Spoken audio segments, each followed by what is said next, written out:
A special thank you to each of our subscribers who make this channel possible. Here's today's story. In an urgent call for peace, United Nations Secretary-General Antonio Guterres addressed the ongoing conflict in Ukraine during the BRICS summit held in Kazan, Russia. This significant meeting comes on the heels of Chinese President Xi Jinping's announcement of a proposed peace plan aimed at resolving the war that has ravaged Ukraine for over 2 years. Guterres emphasized the need for a just peace that aligns with the UN Charter and international law, reiterating the importance of respecting the sovereignty and territorial integrity of nations. We need peace in Ukraine. A just peace in line with the UN Charter, international law, and UN General Assembly resolution, Guterres stated, directly addressing Russian President Vladimir Putin. His remarks reflect a growing concern among global leaders about the ramifications of the conflict, not only for Ukraine but for international stability as a whole. The BRICS summit, which includes Brazil, Russia, India, China, and South Africa, has become increasingly relevant in the context of shifting global dynamics, particularly as the West continues to impose sanctions on Russia following its military actions in Ukraine. President Xi Jinping's speech highlighted the necessity of avoiding escalation and urged for a swift de-escalation of hostilities. He articulated 3 key principles for peace: no expansion of battlefields, no escalation of hostilities, and no fanning of flames. This statement marks a notable shift in China's position, which has previously been criticized for its silence on the war. Indian Prime Minister Narendra Modi also weighed in, advocating for dialogue and diplomacy as the preferred methods to resolve conflicts, rather than warfare. The collective voices of BRICS leaders signal a potential shift in the international approach to the Ukraine crisis, as they seek to present a united front against Western pressures. However, Guterres' presence in Russia has not been without controversy.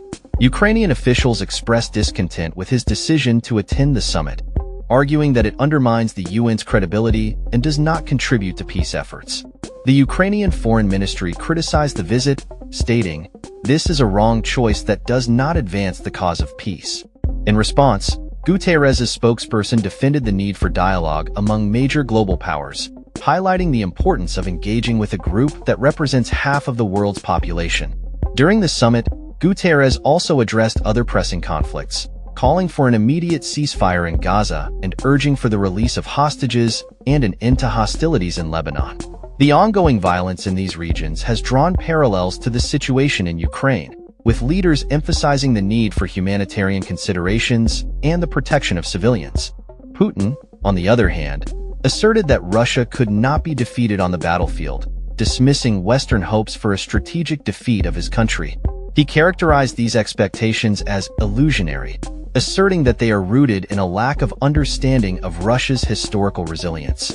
This defiance reflects a broader narrative within Russian leadership that seeks to frame the conflict as a struggle against Western imperialism.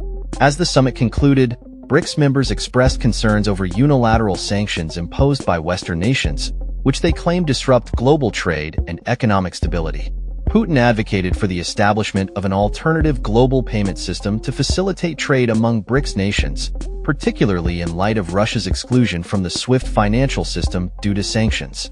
This proposal aims to create a more inclusive and efficient cross-border payment mechanism, minimizing trade barriers among member states. The geopolitical landscape is rapidly evolving, with BRICS positioning itself as a counterbalance to Western influence. The summit's discussions reflect a growing desire among emerging economies to assert their autonomy and address global challenges collectively. As Guterres prepares for further discussions with Putin, the world watches closely, hopeful for a breakthrough that could finally bring an end to the prolonged suffering in Ukraine and beyond. The stakes are high, and the call for a just peace resonates louder than ever in these tumultuous times. That's all for this story. We upload videos every day covering many different subjects, so hit that subscribe button to stay informed. Thanks for watching.